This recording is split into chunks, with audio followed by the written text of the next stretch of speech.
బుడ్డమ్మా తీసేయండి ఏమంటుందో చూద్దాం. మళ్ళీ తీయండి వేసేద్దామనండి.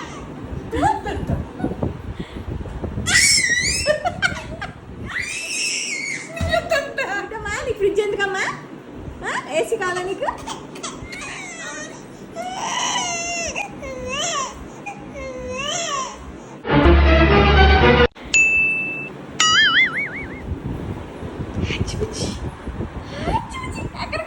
ఎక్కడికి వచ్చింది మళ్ళీ?